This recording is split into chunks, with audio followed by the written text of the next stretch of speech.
Everyone is obsessed with AI, AI, AI. These are the three that will have the most practical impact on your business. Let's go. Okay, number one, I'm going to say the word, don't switch off. I'm going to tell you why you're using this wrong. ChatGPT. Everyone is using this wrong. They're using ChatGPT as a therapist, fair enough. They're using ChatGPT to help them find who their customer avatar is. Yes, I can see the benefit in that, but that is not how you should be using ChatGPT.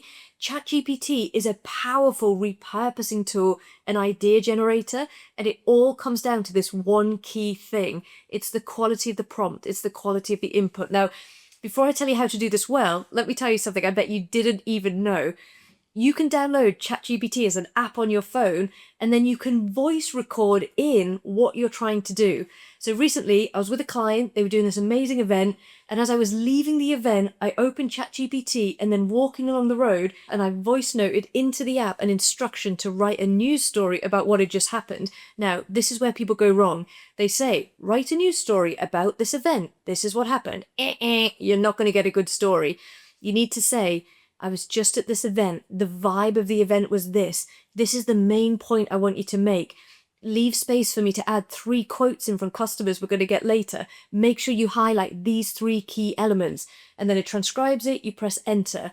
Walking along the street, I read what ChatGPT had written and then realized there was a core element missing. So I said, that's really good. Love everything you've written there, but please add this point in. And then it gave me the draft. I copied it into an email, emailed it to the client, said, here's a draft of the story, please edit this and get it on your website by the end of the day. Now, I'm talking about doing that for clients, but you can do this for yourself. This is a massive, massive, game-changing tip for growing your business and making more money.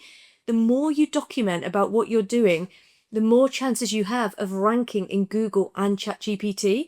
So whether it was that client, whether it was my own business, if you're going networking, if you've released a new program, if you've spoken on a stage, if you've done something novel or new, write the story about it. It's another chance to add to your website key terms, key titles, key phrases that are going to help build up a picture of who you are and help you rank. The other brilliant way that we're using it is as a thinking machine. So Chris, who edits the YouTube videos in the business, was just telling me that he'll go on ChatGPT, and again, it comes down to the quality of the prompt.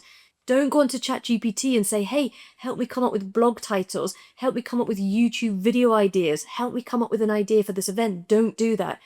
Be very specific and say, ChatGPT, you are now a YouTube expert and you are the best in the business at coming up with titles that are really engaging, that hook a viewer's attention, that are really concise, but critically, they follow this pattern in the business, or they use these keywords, or they work with these themes. Now give me 10 brilliant ideas for YouTube titles you know would get more views, more clicks, more engagement. It changes the way ChatGPT thinks.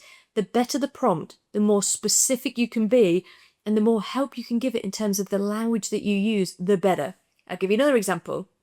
When we make videos like this, we download the script, we upload the script to ChatGPT, and this is the critical prompt.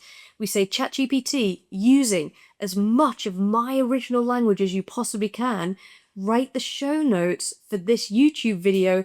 We're trying to rank for this key phrase, so make sure it's optimized for that phrase, but use as much of my original language as you can. Often ChatGPT gives you something generic and washed out, and it's just not as powerful. So you have to say to ChatGPT things like, don't use generic phrases like change your life, you're not broken. Instead, what I say to ChatGPT is, ChatGPT, I like to give value in the post. Try not to make the post a summary, but try to use real narrative about what we discussed. Try to include a key point that someone could read and get value from, even if they didn't watch the YouTube video. Next one, Opus Clips. You might have heard of CapCut, Opus Clips. You can record a video like this to a camera on your phone. You can upload the video to Opus Clips, click run, and it will generate for you the most insane reels, shorts, little clips, whatever you want. Let's say you've done an interview and there's 2 of you on Zoom. It will take that footage and put one of the speakers on top, one of the speakers on the bottom. It will add the captions. You can change the font, change the colours, change the ending. It isn't always perfect, and you do have to go to the effort of just checking it ended at the right point, but you just have to drag the timeline out to add a little bit more.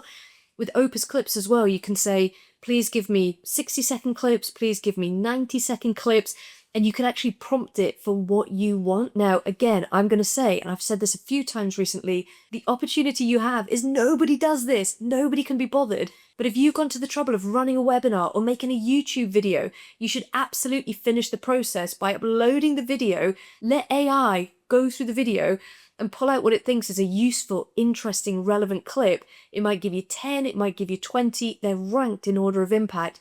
Go through the first 3 or 4, creates little reels, little shorts, little clips. You put them on social media, and then you use another AI bit of software, something called ManyChat, to say, this clip was taken from this longer video on the best AI software you should be using in your business. Comment AI, and I'll send you a link to the video into your inbox. I mean, come on. It isn't just about finishing a product, completing a service page, or making the video. It's about driving traffic to those things. And something like Opus Clips is going to give you more media, more content in the click of a fingers, which I can't technically do, in a heartbeat, to allow you to drive more traffic to the amazing original piece of media that you created. Number 3, you are going to love. Number 3. Now, listen to this audio. This is the original audio. Now listen to this audio. This is audio that's been through the Adobe Podcast Enhancer. Who doesn't want a podcast? Everyone's got a podcast. We've got a podcast, and a private podcast that only people who are in the business course get access to straight line through. And what we do is we take the audio and we run it through the Adobe Podcast Enhancer, and it gives you really crisp, professional audio that just elevates the look and feel of your brand and makes it so much easier for people to listen to. We always say people will watch shaky, poor footage, but they will not listen to bad, crackly audio. Use the Adobe Podcast Enhancer. You will not believe the difference. This one's a little bit more of a pro tip, but have you ever thought, I wish I could make a video of something that you just haven't got, like a crazy idea, you on a surfboard, or you on stage, or you in a podcast studio? There's a bit of software in Envato, an AI bit of software called Photo to Video Generator. You can upload a photo and give it a very specific prompt, like, take this photo and create a 3-second video of me on a surfboard or me on a conference call in Bali. Now, I want to be careful here because I don't want you to use it to mislead the market, but there are some very clever ways you can use it in your videos, especially if you're selling something that you haven't yet done, something that's coming up, and you want to generate a video clip that shows what that's going to look like. Guys, I love AI. I'm obsessed with AI. I don't think I could run this business the way I do. 2 businesses without AI.